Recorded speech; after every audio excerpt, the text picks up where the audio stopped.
Let's be honest, owning an RV is awesome. But it's not all sunsets and s'mores. When you're hauling a house on wheels down the highway, things are going to shake loose, wear out, or just plain quit working.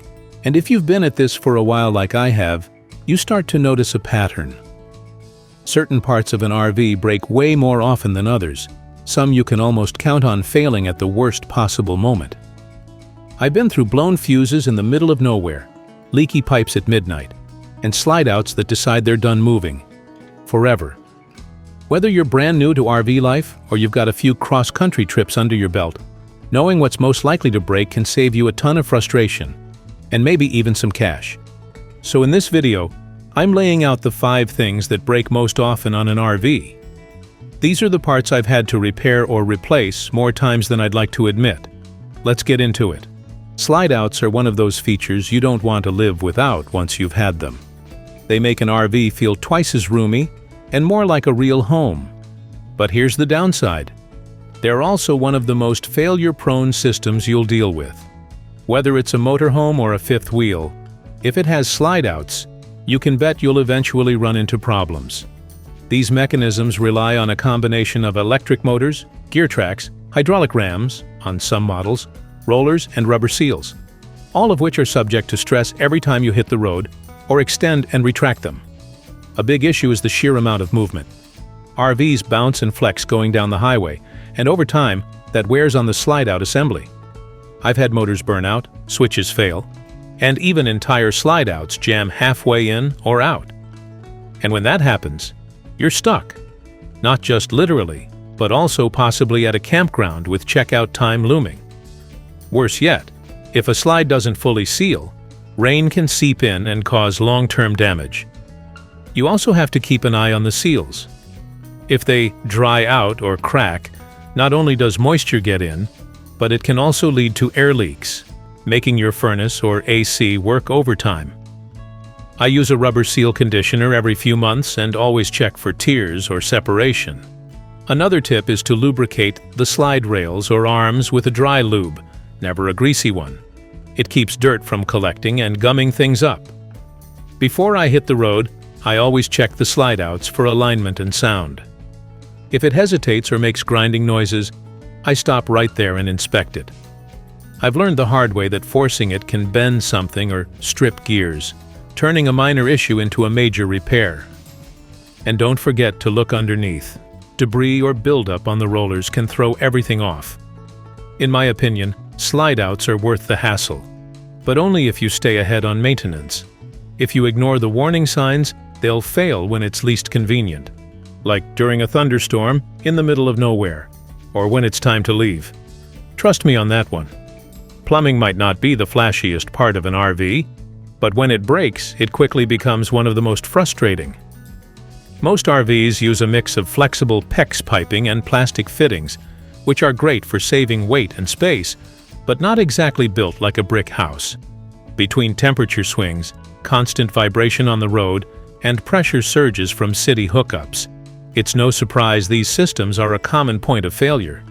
I've had leaks pop up under sinks, behind the toilet, even right next to the water heater, usually in places that are a pain to reach. One winter, I thought I had everything properly drained, but a tiny bit of water froze in a low point and split the line. I didn't even notice until I saw water pooling under the RV a few days later. That little mistake led to torn-up flooring and hours of cleanup. Even during regular travel, fittings can come loose from the vibration alone. A pressure regulator on your hose is essential when hooking up to campground water. Some of those places crank their water pressure way too high, and it'll blow out your connections in a hurry. I've had that happen on a hot day in Arizona, and I can still remember the mess it made inside the undersink cabinet. Another issue I've seen a lot is with the water pump and the fittings connected to it. Those little rubber connectors can work their way loose or crack over time. I check mine before every long trip. The same goes for the water heater bypass valves, especially if you've done your own winterizing. If they're not fully back in place, you might not get hot water. Or worse, you'll get a slow leak that runs unnoticed for days. I always keep a flashlight and a dry rag handy to do quick leak checks anytime I hear the pump cycling when it shouldn't be. I also carry spare elbows, T-fittings, hose clamps, and a roll of PEX tubing. Nothing fancy, just enough to patch something up until I can get to a shop.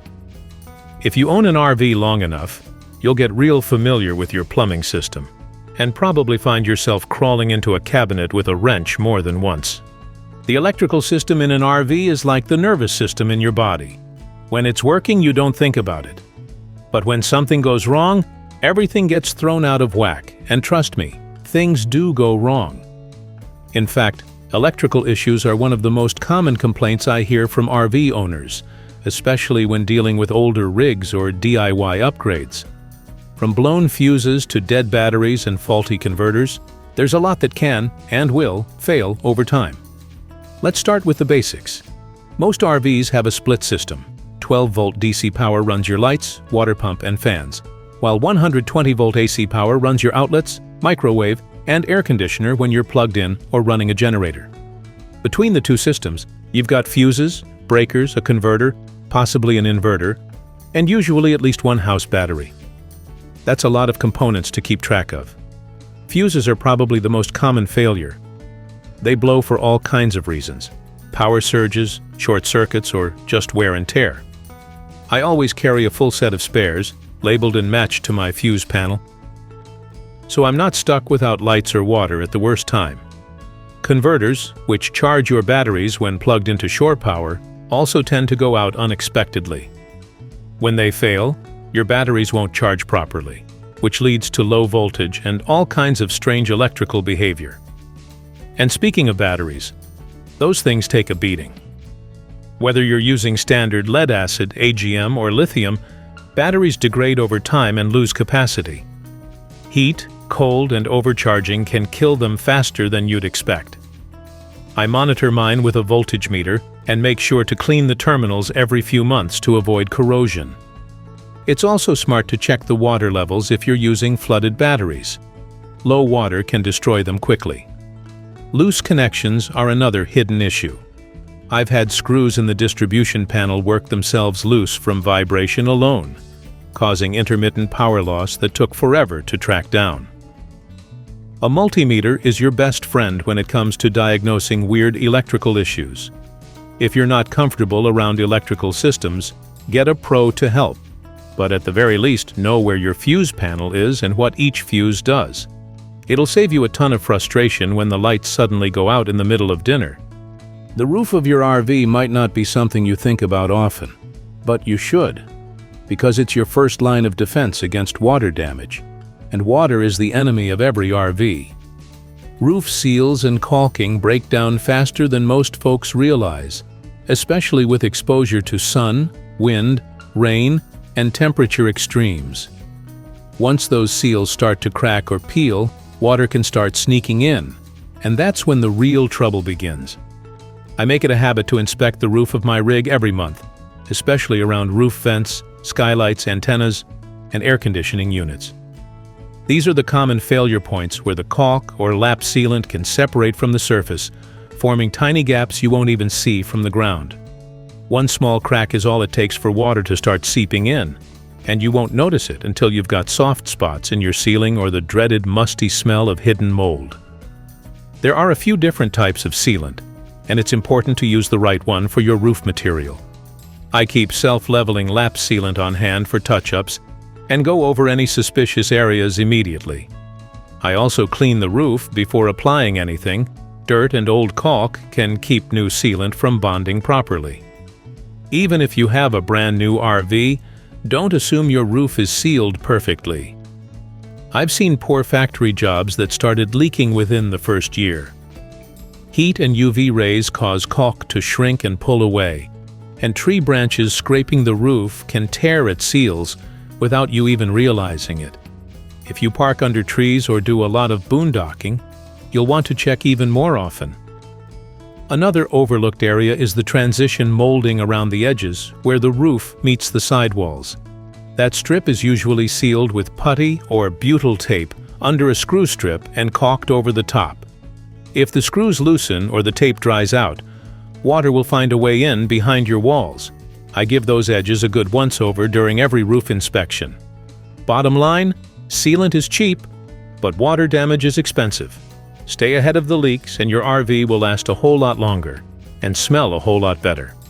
It might not be the most glamorous part of your RV, but the entry steps and door latches see more daily use than just about anything else on your rig. You're stepping in and out multiple times a day, hauling groceries, tools, or dogs in and out, and slamming that door shut against wind or weather. Over time, these parts just wear out, and when they do, it's not only inconvenient, it can be downright dangerous. Let's start with the steps. Whether you have manual pull-out steps or electric ones, they take a beating. Dirt, mud, road grime, and rust all collect underneath, especially if you're camping in varied terrain. On electric models, the motor or linkage often fails first. I've had step motors seize up after a rainy trip and had to crawl underneath with a wrench just to get them back in position so I could drive. Manual steps aren't immune either. Their pins wear down, hinges bend, and they can get jammed with rocks or debris. I lubricate my steps regularly and give them a quick look every time I stop, just to make sure nothing's starting to seize or wobble. Now let's talk about the door latch. This is one of the smallest components on your RV, but when it fails, you're either locked out or locked in. I've had a door latch break on a cold morning at a campground. Couldn't open it from the inside or the outside. Not fun. Most RV door latches are made of plastic and pot metal, which doesn't hold up well after a couple seasons of sun exposure and slamming. The springs inside wear out, the handle loosens, and sometimes the entire mechanism just snaps. That's why I recommend upgrading to a sturdier latch, or at least keeping a replacement handy. I also check the door alignment and seal. If the door shifts on its hinges, it can put pressure on the latch and cause premature wear. Temperature changes and frame flex can mess with alignment more than you'd think. A door that doesn't close smoothly is a door that's on its way to failing. Little adjustments go a long way. Tightening hinge screws, reseating the striker plate, or replacing worn weather stripping. In short, if you want to avoid an embarrassing scene at a campground, like kicking your door open in front of the neighbors, don't ignore your steps and latch. Treat them like the high-traffic parts they are and stay ahead of the wear. So there you have it. 5 of the most common things that break on an RV. The good news is, with a little maintenance and some know-how, most of these problems are easy to catch before they leave you stranded. Stay safe out there, keep an eye on your rig, and I'll see you in the next one.